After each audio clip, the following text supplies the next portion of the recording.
Hello everyone and welcome back to another video on the Skullcrane Entertainment YouTube channel. Today I'm excited to announce the release of the life-size Jason Voorhees from Friday the 13th and the life-size pop-up Reagan Mcneil from The Exorcist by Gemmy Industries and put out there by the one and only Morris Costumes. So I've obtained these pictures from Cole Walker on the Gemmy Holiday Animatronic Collectors Facebook group. I encourage you guys to join that group. It's a great little community there. Well, actually, big community. They've got about 800 members last I checked. So definitely a good crowd there, and it's a lot of fun. Check out that page. It's on Facebook. But let's get right into this. So I'm excited for these. These are the latest innovations from Gemmy. Now I must say these still aren't up to par with something like Jack Skellington, which was a really solid animatronic. Same with Sally, who was very well detailed, although very poorly animated, and overall just the quality was not up to par with some of the other Gemmy animatronics we've seen of this era, but this Jason Voorhees does take a lot from the original. So you're seeing the machete and the jacket and the pants. It all looks like the original. Now, I don't mind this design, although the head is a little bit throwing me off a bit. I wonder if the mask is removable. I doubt it. I believe it's all one piece, and we've seen this guy multiple times.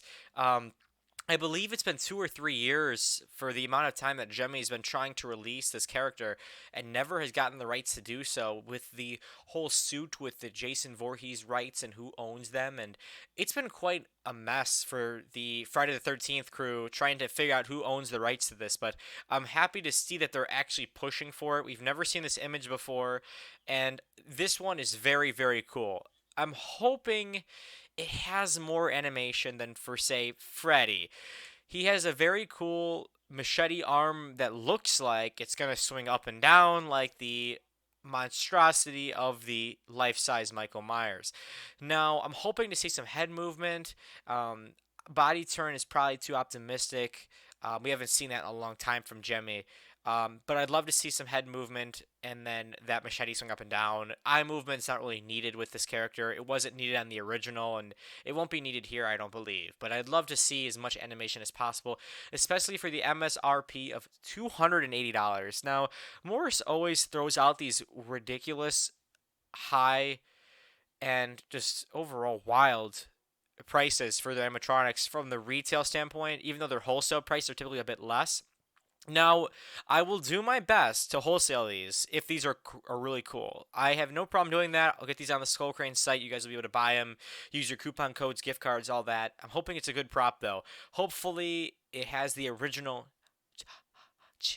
from the original and not like some bootleg sounding, like summertime, hopefully it's a really cool audio track and maybe even pull it from the original. I would not mind that at all.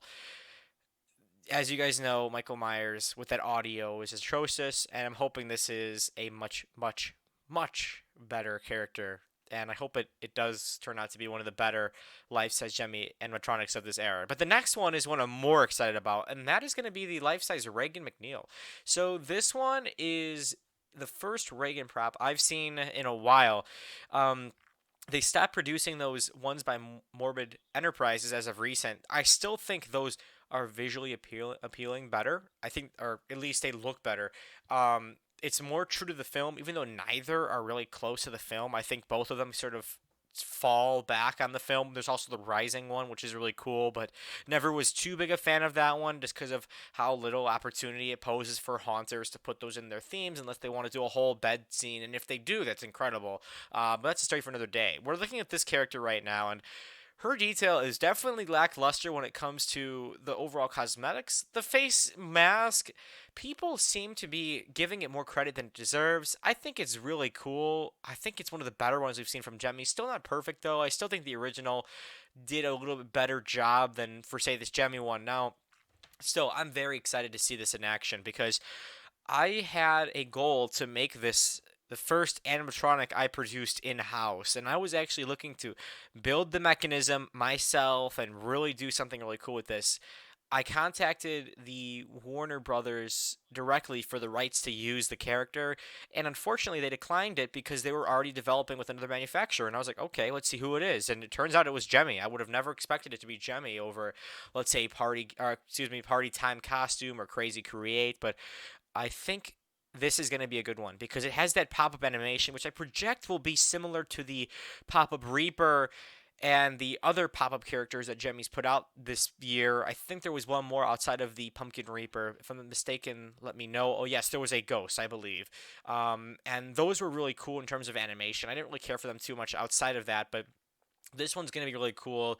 Hopefully, it still holds that head spinning animation that pretty much every single Reagan animatronic ever holds. I'm hoping it has the same.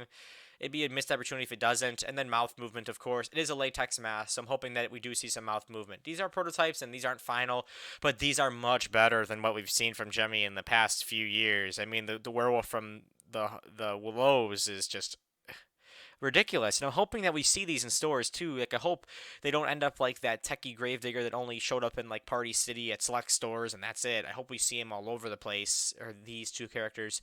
I hope they're in maybe Lowe's. Maybe Lowe's can improve their line of life-size animatronics with these characters. And these are both very, very blockbuster franchises that are both amazing in their own right. I mean, the scariest franchise of all time, Exorcist, in my opinion, and then you've got Jason Voorhees, an all-time horror classic. I mean, definitely a top three for me in terms of horror characters of all time. But let me know your thoughts in the comments below on these two characters. Do you approve of these designs? Do you not approve? Do you think Gemmy should try and revamp the designs at all or make changes? And if so, let me know in the comments below. Check out the Skull Crane Discord, link in the description.